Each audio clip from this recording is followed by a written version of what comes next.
Imagine waking up at 3 a.m., throat a little scratchy, and the house so quiet your breath sounds loud. What if a tiny, fragrant blossom could ease that night and help your skin look calmer by morning?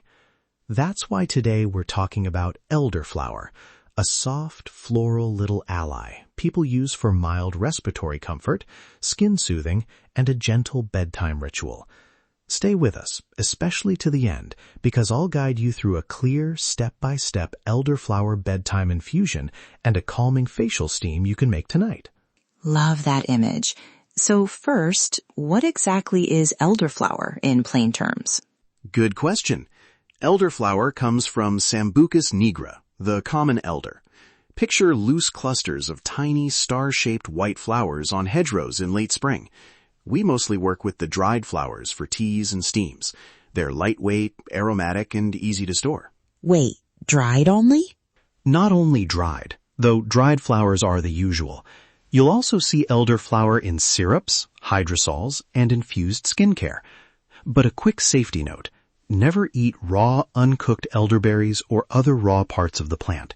Those can cause nausea if not prepared properly. Nutritionally speaking, we shouldn't expect large vitamins here. The interest is in plant compounds, flavonoids, and mild demulcents that can soothe mucous membranes. The studies are modest, but they line up with tradition, so elderflower is reasonable as a supportive tool. Exactly. Let's focus on 3 practical ways elderflower shows up for people: easing light congestion and throat scratchiness, calming irritated skin, and creating a quiet bedtime ritual that helps your nervous system wind down. Quick question. How does a warm infusion or steam actually help if you feel a bit blocked? When you inhale warm, herb-infused steam, the heat and moisture loosen mucus and soothe irritated passages. Elderflower's traditional role is as a mild demulcent, so it helps coat and comfort mucous membranes, making breathing feel easier, even if the underlying cause remains. It's support, not a cure. And topically, what's the mechanism for skin soothing? A cooled elderflower infusion used as a rinse, or a short steam that raises circulation, can calm temporary redness and irritation. The aroma and warmth also feel restorative. Often the sensation of relief helps the skin look less stressed. Patch test first if you are reactive. And don't forget the behavioral side. Predictable bedtime rituals improve sleep. A warm cup and a 5-minute steam tell your nervous system it's time to slow down. Evidence supports that. Right, plant chemistry plus ritual. Before we make the recipes, a few practical everyday ideas. Sip a small cup after dinner, add a few teaspoons to a warm bath, use cooled infusion as a face rinse, or blend elderflower with chamomile or lemon balm for flavor and extra calm. Good list. Also source carefully.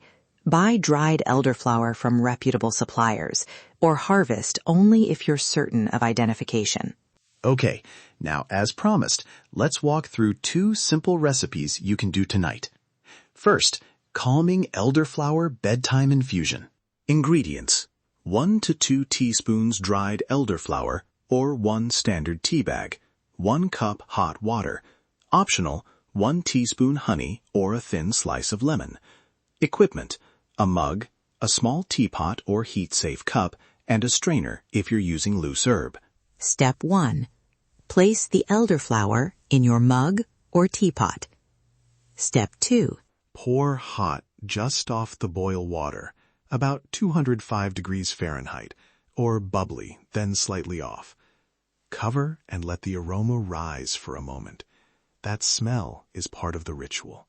Step 3. Let it steep for 7 to 10 minutes.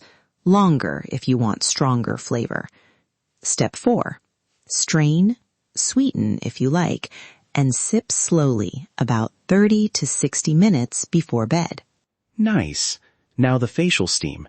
Ingredients are 2-3 teaspoons dried elderflower, 3 to 4 cups hot water, a large heat-safe bowl, and a towel. Keep it simple and safe. Step 1. Place the flowers in the bowl. Step 2. Pour the hot water over them. Step 3. Wait about a minute. Test with your hand to ensure the steam is warm, not scalding. Step 4. Drape a towel over your head and the bowl to trap steam. Keep a comfortable distance and steam for 5 to 8 minutes. Step 5. Pat dry and apply a light moisturizer. Use the infusion a few evenings per week or nightly if it feels good to you and you tolerate it. For steam, 1 to 2 times per week is usually enough for most skin types. Nightly? I'd be cautious about normalizing daily use without a quick safety note. Are there groups who should avoid regular elderflower? Great point.